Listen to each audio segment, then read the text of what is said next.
These rugs were woven in the country of Iran. Have you ever wondered how rugs are made? How can one tell where they're from? Growing up in Iran, rugs were all around me. The first time I was exposed to weaving was in my early teens while visiting my cousins in the city of Yazd.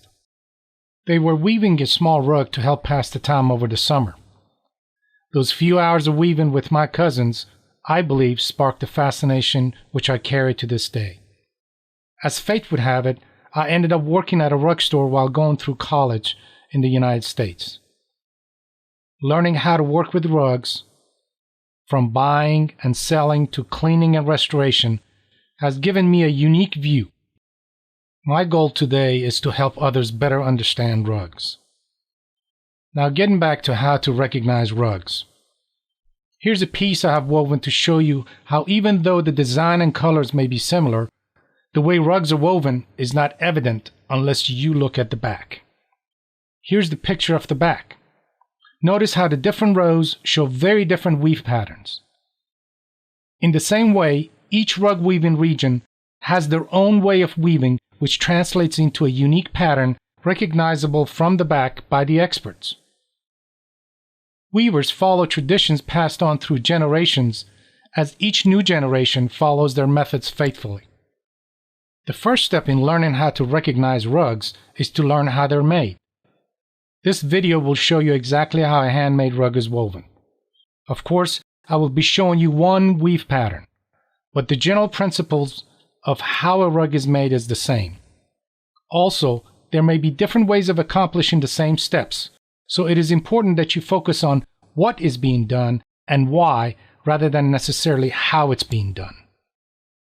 Weaving is a technique of producing fabrics by intertwining two separate yarns or threads at right angles to form a fabric or cloth.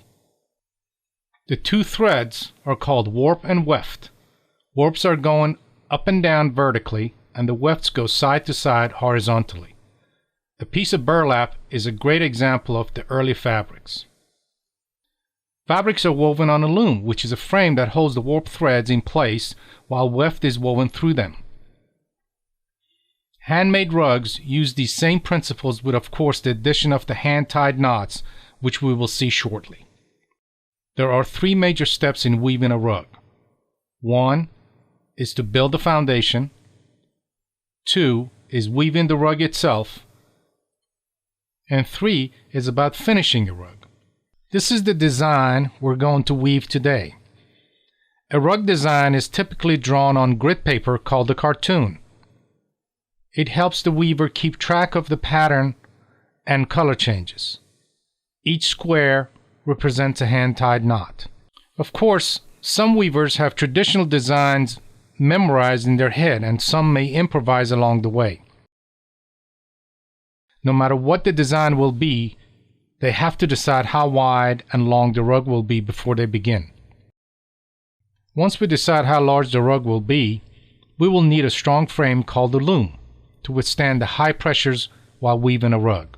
Note that our weft and warps are made of cotton. As mentioned earlier, step 1 in making a rug is to build a foundation. Again, the fundamental principle of all woven fabrics is the intertwining or interlocking between warps and wefts. This picture shows you exactly what I'm talking about. The strings going up and down are called warps, and the ones going horizontally from side to side are called wefts. Each hand-tied knot is wrapped around 2 warp strings. Depending on how many knots our rug will have horizontally, it will dictate how many warps we will need. Our design has 23 knots on each horizontal row, so we'll need double that number, or 46 warps. Also, we will need 4 additional pieces of warp on both sides of the rug as a selvage, which will provide protection from wear on the edges. So in total, we need 54 warps, 46 for the rug design and 8 for the edges.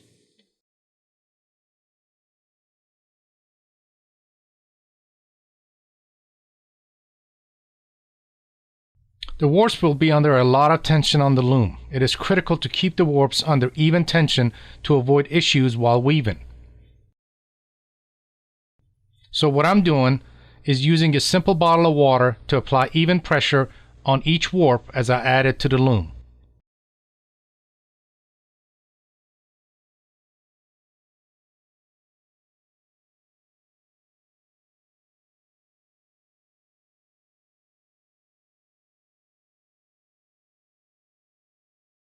Notice the two strings which I'm alternately going over and under as the warp goes up and down. As you will see later, keeping the warps separated is a critical part of the weaving process, and we need to get this part right. The reason will become obvious shortly.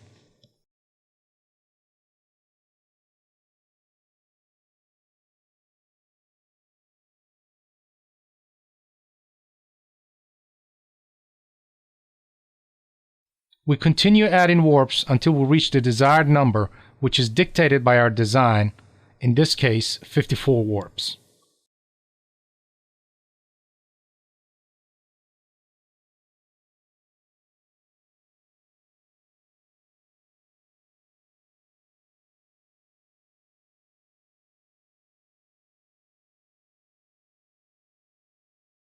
We will also replace the two strings with two sticks to create two sheds. You will see why shortly. We are going to need a mechanism to help us with the intertwining of the warps and wefts. We will do this by using what's called a heddle stick, or as it's called in Farsi, a kuji. It will keep the warps separated so the wefts can pass through them. To show you exactly how it works, I'm going to use a loom I've set up for that purpose. Here I'm using two colors of warps to help demonstrate this principle. As mentioned, each knot is wrapped around a pair of warps. So each pair of adjacent white and blue strings will be used to tie one knot consecutively across the loom. For this demonstration, the white warp will always be on the right and the blue warp will always be on the left. It is critical to ensure that all the right or white warps are on top of one shed stick, while all the left or blue warps are on top of the other. The heddle stick or kuji will help us keep the white and blue strings separated so that the wefts will pass over and under every other warp on each row, creating the intertwining effect which helps keep everything securely in place once we take it off the loom. Here the larger piece of wood is added as a spacer. The reason will be evident shortly. As you can see, a piece of string is passed behind each blue warp and tied to the heddle stick.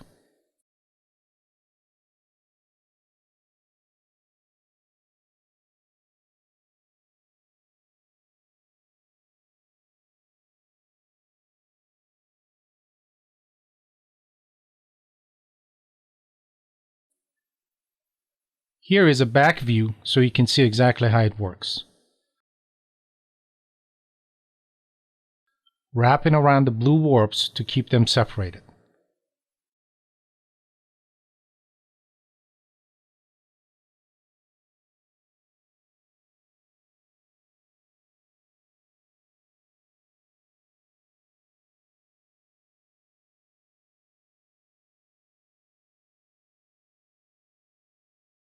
We're done once we've gone through all the blue warps. We will pull out the piece of wood, which as you can see has provided some extra space.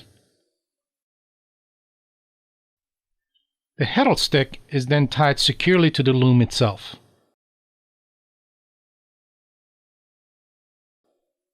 This is how it works. As the shed stick is pulled down, it forces all the white or right warps to be pushed forward. As you can see, this creates a gap called the shed through which a weft can be passed over the blue and under the white warps. In contrast, when the shed stick is pushed upward, it allows the blue or left warps to come forward and creates another shed where the weft can pass under the blue warps and over the white warps.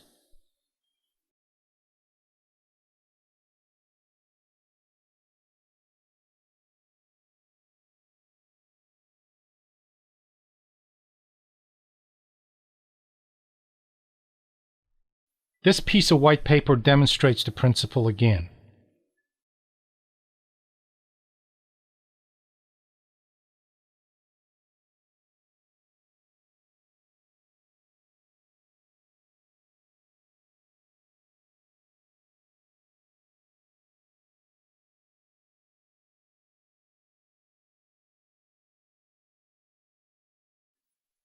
At this point, please focus on what needs to happen, which is a way for the weft to be passed through every other warp. There are different ways of accomplishing the same goal. Although simple, it is an ingenious way to keep the warps separated. We're continuing with step 1, which is building a foundation. Next step in building a foundation is securing the base for weaving.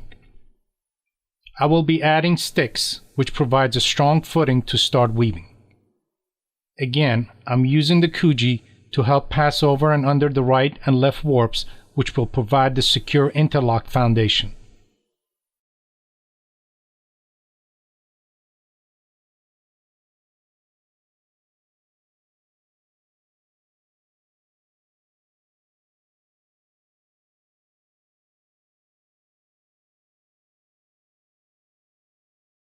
Double knots are used to keep the rug from unraveling once the rug is taken off the loom, and from years of wear and use.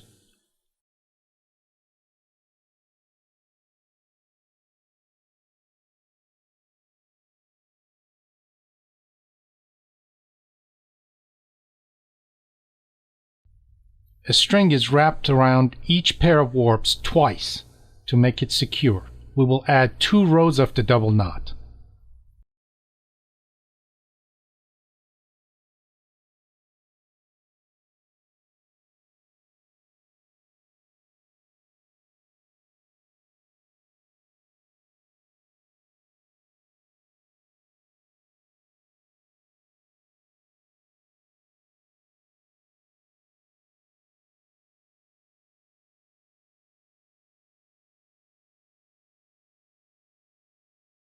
As you recall, the strings going side to side horizontally are called wefts.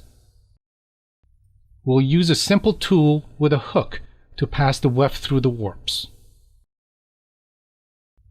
The shed stick is up, so all the left or blue warps are pushed forward. It is then beaten down using this tool, which looks like a comb.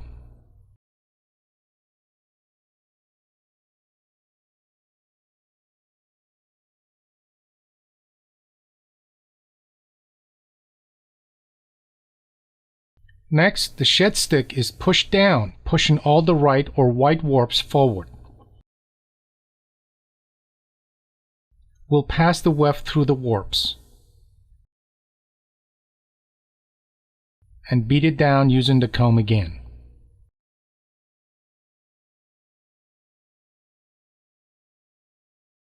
This process is repeated, as we'll see shortly. Now we're back to our loom to continue with our rug. Notice that I've completed the heddle stick and have built a foundation by adding the sticks and tying double knots. Now we're ready for step 2, weaving. Again, wefts are strings going side to side horizontally. The shed stick is down, so all the right warps are pushed forward. We'll use the tool with a hook to pass the weft through the warps.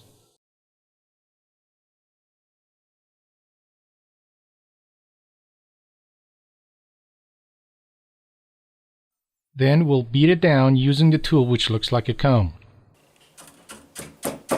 Care must be taken to make sure the weft is distributed evenly across the entire row. Next, the shed stick is up, so all the left warps are pushed forward. At the other end, the weft is wrapped around the selvage and ready for the next row. This time we'll pass the weft going from left to right. We will continue until we've added several wefts. The rows of wefts are added both for aesthetic reasons, also it helps keep the knots secure. The several rows of wefts is called a colleen.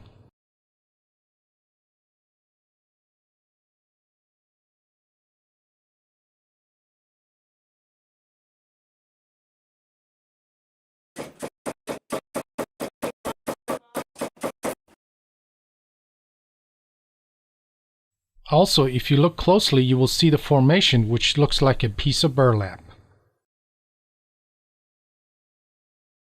Once the kaleem is done, we're ready to start tying knots following our design. Let's go back to the other loom again to see how the knots are formed. Each knot is wrapped around 2 warps, that is one white and one blue. There are 2 main types of knots. One is called the Persian knot, the other is called the Turkish knot, or Azeri in Farsi.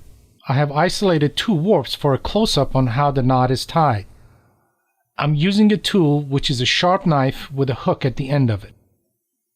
The knot material, which is wool, passes between the 2 warps, travels under the right warp, and comes out on the right side, then goes over and around the left warp, and then it's pulled out from between the 2 warps. We'll look at this a few times.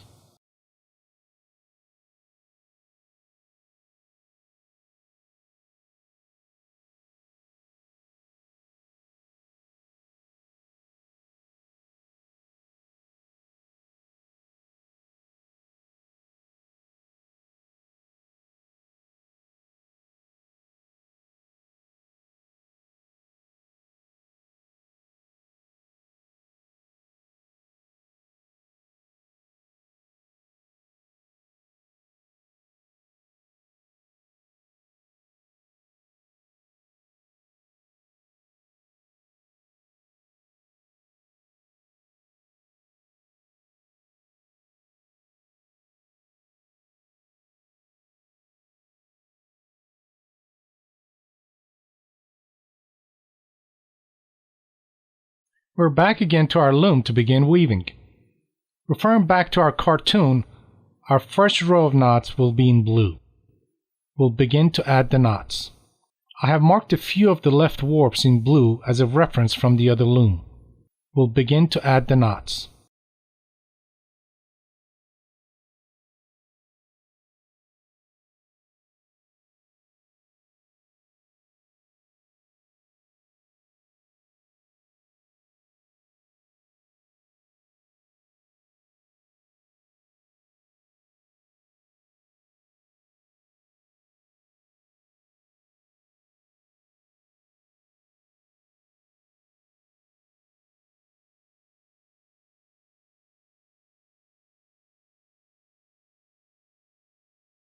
Once the row of knots is complete, we'll add a weft to keep the knots secure.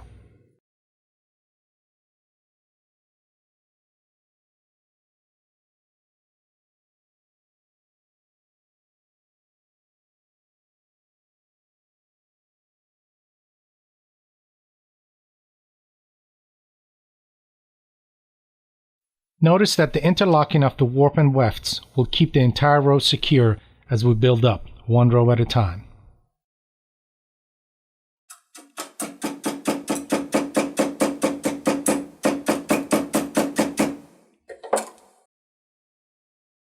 The edges of rugs are called selvages, where the wefts are wrapped before we begin the next row of knots. Later we will add an overcast, which helps with aesthetics and protect the rug from wear on the edges. Remember, I used 4 warps on each side for the selvage. This rug will only have 1 weft for each row of knots. Some rugs may have 2, 3 or more wefts for each row. Once the knots and the weft are added, we will use a pair of traditional scissors to trim the excess wool from the knots.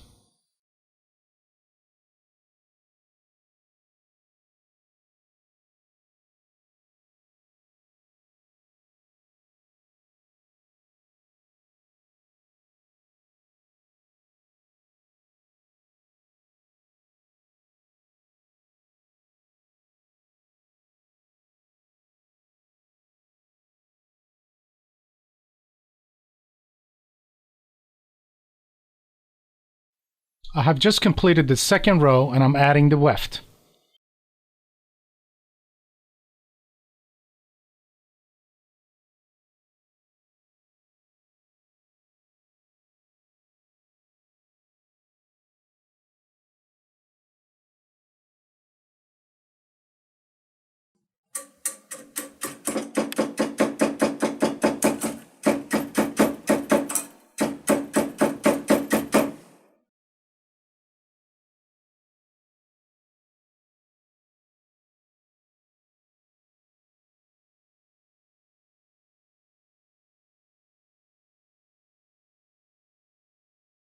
Couple of things to mention.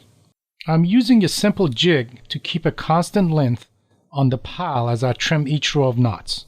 I'm also using a different pair of scissors, which is more comfortable for my hands. Again, please focus on what needs to happen rather than how it's being done. Meaning, we need a way to keep the pile trimmed as evenly as possible, which will help in the end as we finish the rug. Also, the more comfortable the weaver's hand, the faster the weaving process. I've completed 2 rows. Here's the back of the loom to help you see a different view of the knots as they're being added.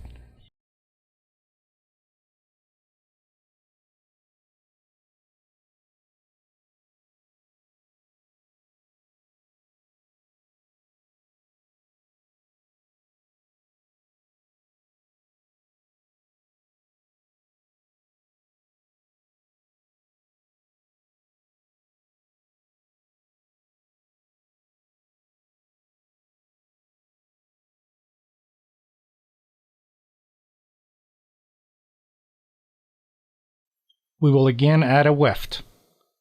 This process will be repeated until the rug is finished.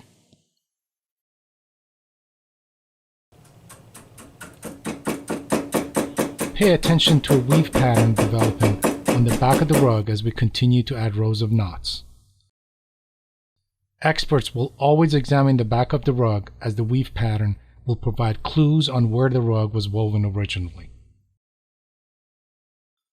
Let me be clear, this rug is actually being woven by me in Chattanooga, Tennessee. I am, however, using similar techniques used in the city of Malayer in Iran. Although this rug is not made to exacting measures, actual rugs woven in this city all have similar weave patterns on the back, which is recognizable by experts.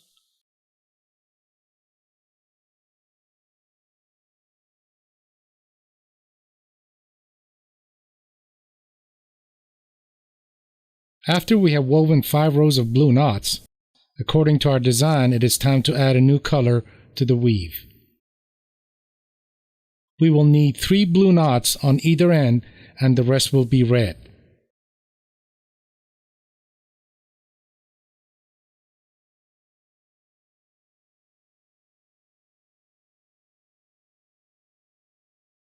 After weaving 4 rows with red, we'll need to add more colors.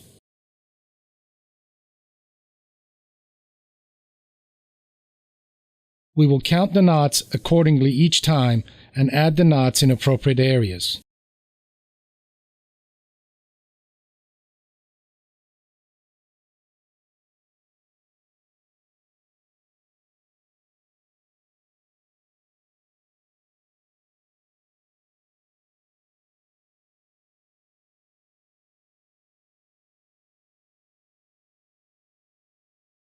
Color change is a critical part of rug weaving, as you can imagine.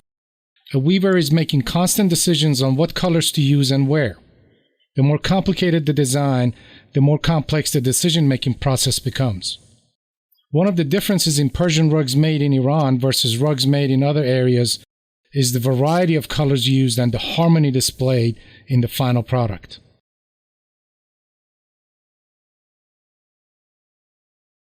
Here's how the rug looks halfway through the weaving. Again, notice the weave on the back of the rug.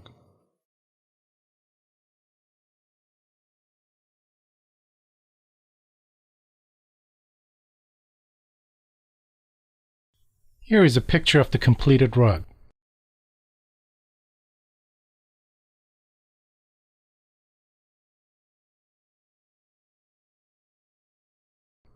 We will now repeat the process from the beginning of the rug in reverse, meaning that we will add several rows of wefts, which are known as a colleen, and we will finish with 2 rows of double knots.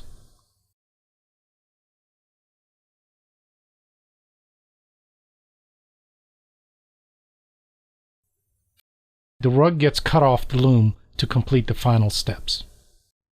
One of the final steps is adding an overcast to the selvage to protect the edges from wear and tear. Here's how the overcast gets added to the rug. A piece of wool, typically matching the edge color, is wrapped around the selvage using a needle.